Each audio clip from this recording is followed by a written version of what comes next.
ఎకరానికి ఇంత మేము ఇచ్చేసి మా బాధ్యత తీరిపోయిందంటే కాదు అధ్యక్ష. రైతుకు అన్ని రకాలుగా మీరు భరోసా ఇవ్వాల్సినటువంటి అవసరం ఉంది అధ్యక్ష. అధ్యక్ష, రైతు మనందరికీ అన్నం పెడుతున్నాడు, దాన్ని మనం ఎవరు కూడా కాదనం, అందరం ఏకీభవిస్తాం. హోటళ్లకు పోయి టిఫిన్ చేస్తే, ఛాయ్ తాగితే, హోటల్ బిల్లు కట్టిన తర్వాత సర్వ్ చేసేటువంటి సర్వర్కు 100-200 రూపాయలు నాకు తీసుకొచ్చి అన్నం పెట్టినవన్న గొప్ప కృతజ్ఞతతో అక్కడ టిప్పిచ్చే ప్రయత్నం చేస్తాం. కానీ అధ్యక్ష, రైతు పరిస్థితి అంతా ఘోరం ఉన్నదంటే, రైతు తన చేన్లో వండించినటువంటి కూరగాయలని తీసుకొచ్చి మార్కెట్లో కూర్చొని ఎంత కమ్ముతావు కిలో టమాటాలంటే 15 రూపాయలంటే 10 రూపాయలకి ఇస్తావా లేదా అని అంటారు. ఇక్కడనేమో 200 రూపాయల టిఫిన్ చేస్తే 200 రూపాయల టిఫిన్కు బిల్లు కట్టి 100-200 రూపాయలు టిప్పియడానికి మనసొప్పుతుంది. కానీ అక్కడ 15 రూపాయల కిలో టమాటాలు అమ్మితే 10కి ఇస్తే తీసుకుంటా, లేకుంటే లేదనే విధంగా ఆ రకమైనటువంటి అవమానాలు రైతు భరిస్తున్నాడు అధ్యక్ష. నేను ఎందుకు ఈ మాట చెప్తున్నానంటే అధ్యక్ష, కళ్ళకు నీళ్ళు వస్తాయి అధ్యక్ష. ఈరోజు ఏ రైతు కూడా సంతోషంగా లేడు అధ్యక్ష.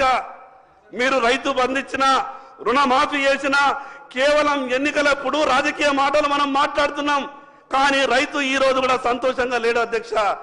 అధ్యక్ష, 5 ఎకరాలు ఉన్నటువంటి రైతు తను పండించినటువంటి పంటని కుటుంబం అంతా కూడా కష్టపడ్డ తర్వాత మార్కెట్కి వెళ్ళి అమ్ముకొని సంవత్సరం తర్వాత లెక్క చూస్తే అధ్యక్ష 50,000 రూపాయలు కూడా లాభం వస్తలేదు అధ్యక్ష. భార్యాభర్తలు ఇద్దరు వ్యవసాయం విడిచిపెట్టి హైదరాబాద్ వచ్చి ఎక్కడనో వాచ్మెన్ చేస్తే, ఏ ఇంట్లోనో పనిచేస్తే నెలకు 30,000 రూపాయలు సంపాదించే అవకాశం ఉన్నది.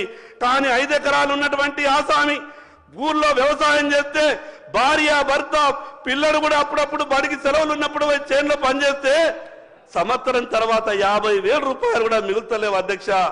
ఇది రైతుకు ఉన్నటువంటి బాధ అధ్యక్ష. అధ్యక్ష, మన తీరే రైతుకు కూడా కోరికలు ఉంటాయి.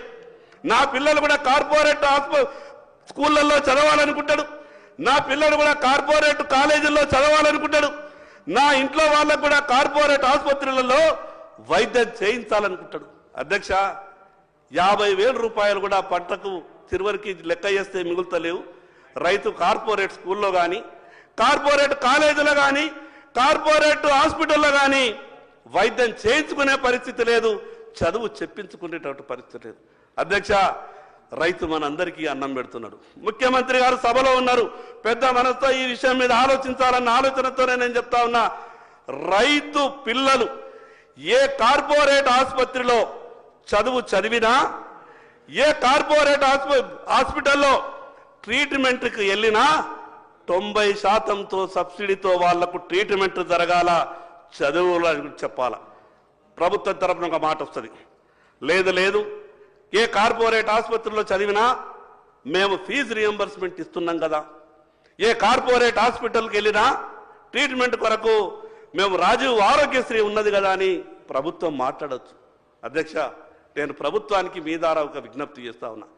కార్పొరేట్ హాస్పిటల్లో రైతు బిడ్డలే కావచ్చు, మిగతా వాళ్ళే కావచ్చు, ఈ ఫీజు రియంబర్స్మెంట్ మీద పోయే వాళ్ళని ఎట్లా చూస్తున్నారంటే, ఎందుకు వచ్చినరా మీరు మా కాలేజీకు, మిమ్మల్ని అడ్మిషన్ చేసుకుంటే రూపాయి వచ్చేది లేదు, సచ్చేది లేదు, కానీ మీ పేర్ల మీద సీట్లు ఇవ్వబడుతుంది, ప్రభుత్వం ఏమో రూపాయి ఇస్తలేదు, మీరు చదువుకున్నా ఒకటే చదువుకోకున్నా ఒకటే అనే విధంగా అవహేళనగా కార్పొరేట్ స్కూల్స్ ఆ కాలేజీలు మాట్లాడుతున్నాయి అధ్యక్ష. అట్లనే కార్పొరేట్ హాస్పిటళ్లలో కూడా ఆరోగ్యశ్రీ పేషెంట్లు అంటే, నేను ఎందుకు ఇది ఉదాహరణ చెప్తున్నా అధ్యక్ష.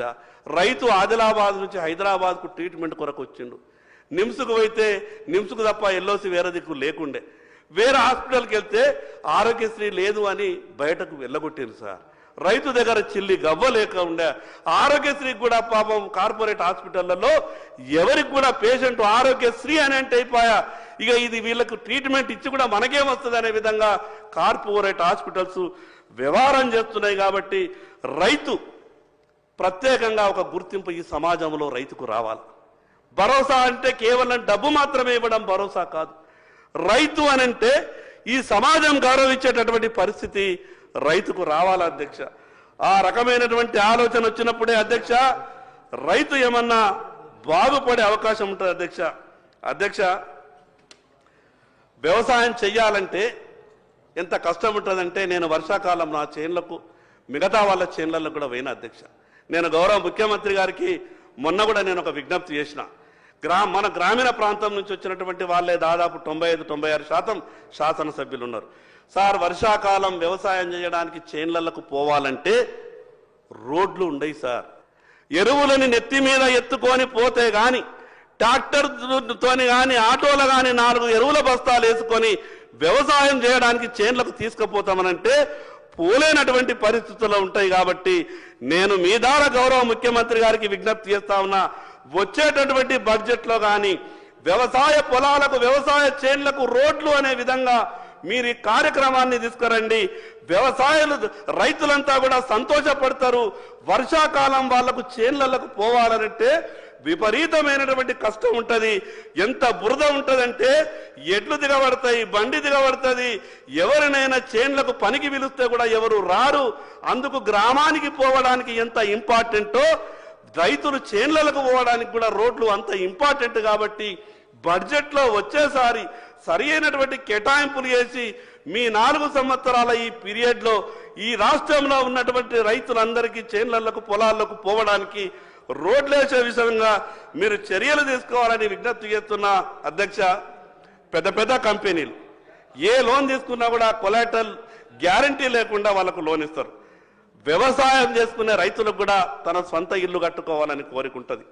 ఈ గడిచిన 10 సంవత్సరాలలో ఏ రైతు ఇల్లు కట్టుకుందామన్నా కూడా ప్రభుత్వం ఇల్లు ఇవ్వలేదు. పోనీ తనకు తానే సొంతం కట్టుకుంటా అంటే బ్యాంకుకు వెళ్తే అధ్యక్ష గ్యారంటీ ఏమి ఇస్తావు అని అంటుండే. రైతు దగ్గర ఏముంటుంది అధ్యక్ష? తను చేసుకుంటున్నటువంటి పొలం ఉంటుంది, చేను ఉంటుంది. కానీ బ్యాంకులు ఏమంటాయి? నీ వ్యవసాయ భూమిని మేము తాకట్టు పెట్టుకొని నీ ఇల్లు కొరకు లోన్ ఇవ్వము అని అంటారు. మరి రైతు ఇల్లు ఎట్లా కట్టుకుంటాడు అధ్యక్ష? మిగతా వాళ్ళకేమో 100,000 కోట్ల రూపాయలు ఎటువంటి గ్యారంటీ లేకుండా బ్యాంకులు లోన్ ఇస్తాయి. ఎందుకు? అది సమాజ హితం కొరకట, ఎంప్లాయ్మెంట్ జనరేట్ కొరకట. రైతు కూడా అధ్యక్ష మనకు తెలియకుండానే 5-10 ఎకరాలు ఉన్నటువంటి రైతు రోజుకు 7 నుంచి 8 మంది కూలీలకు ఉపాధి ఇస్తాడు. తనకేం మిగులుతలేదు రైతుకు. కానీ రైతు మాత్రం తను 10 ఎకరాలు ఉన్నటువంటి ఒక ఆసామి 600 నుంచి 700 మందికి సంవత్సరం కూలీ ఇస్తాడు అధ్యక్ష. రైతు కూడా ఒక ఇండస్ట్రియలిస్ట్ కన్నా ఎక్కువ ఈ సమాజానికి ఉపయోగపడుతున్నాడు. తనకేం మిగులుతలేదు, కానీ తను మాత్రం మిగతా వాళ్ళకి ఉపాధి ఇచ్చేటటువంటి పని చేస్తున్నాడు. కాబట్టి నేను గౌరవ ముఖ్యమంత్రి గారికి ఒక విజ్ఞప్తి చేస్తా ఉన్నా, ఈ రాష్ట్రంలో ఏ రైతు అయినా సరే తను 10 లక్షల రూపాయల వరకు ఇల్లు కట్టుకుంటానంటే, ఎందుకంటే ప్రభుత్వం ఇచ్చేటటువంటి ఇళ్లతోని 100% మనం ఇయ్యలేము, అది సాధ్యమయ్యేటటువంటి పని కాదు. కానీ తనిచ్చి తాను రైతు బ్యాంక్ వెళ్ళి నేను ఇల్లు కట్టుకుంటానంటే ఎటువంటి గ్యారంటీ లేకుండా ఇల్లు ఇచ్చే విధంగా బ్యాంకర్లకు తోని ఏదన్నా ఒక సమన్వయం చేసి, అవసరమైతే ఢిల్లీ లెవెల్లో మీరు వెళ్ళినప్పుడన్నా కానీ ఒక రిప్రజెంటేషన్ చేసి ఈ రైతులకి సాయం వచ్చే విధంగా ప్రయత్నం చేయాలని మీ ద్వారా గౌరవ ముఖ్యమంత్రి కోరుతున్నాను అధ్యక్ష. ఎన్ఆర్ఈజెస్ అని అంటే పెద్దలేమని అనొచ్చు, ఇది మీ కేంద్రమే కదా, అక్కడ ఉన్నటువంటి మీ ప్రభుత్వమే కదా, మీరు తెచ్చుకుంటే అయిపోతుంది అని చెప్పి. శంకర్ గారు ప్లీజ్ సార్, నేను 15 నిమిషాలు ఈ రైతు భరోసాకు రైతు భరోసాకు పరిమితమై మాట్లాడండి. Okay sir. ఎన్ఆర్ఈజెస్ నేను ఎందుకంటే సార్ భరోసా అంటే నేను అనేది ఎకరానికి ఇంత ఇస్తే అయిపోదు. ఈ మిగతా అన్ని కూడా మీరు ఇచ్చేటటువంటి భరోసానే. ఈ ప్రభుత్వానికి చాలా మంచి పేరు వస్తుంది సార్, ఇవి వేస్తే చాలా మంచి పేరు వస్తుంది. ఎన్ఆర్ఈజెస్ అనేది సార్ ఈ వ్యవసాయానికి అనుసంధానం చెయ్యాలి. నేను గతం కూడా కేంద్ర వ్యవసాయ శాఖ మంత్రి గారికి నేను ఒక రిప్రజెంటేషన్ ఇచ్చినాం. వాళ్ళు ఏమన్నారు అని అంటే, మీ రాష్ట్ర ప్రభుత్వాన్ని ఒక ఆలోచన చెయ్యమని చెప్పండి, మేము త్వరలోనే దీనికి సంబంధించినటువంటి అధికారాలన్నీ కూడా రాష్ట్ర ప్రభుత్వానికి ఇస్తున్నాం. వ్యవసాయానికి ఏ రకంగా అనుసంధానం చేస్తే బాగుంటుందో, రైతుకు ఏ రకంగా మద్దతు కాగలుగుతుందో దానికి ఒక మీటింగ్ ఏర్పాటు చేసి ఈ రాష్ట్ర ప్రభుత్వం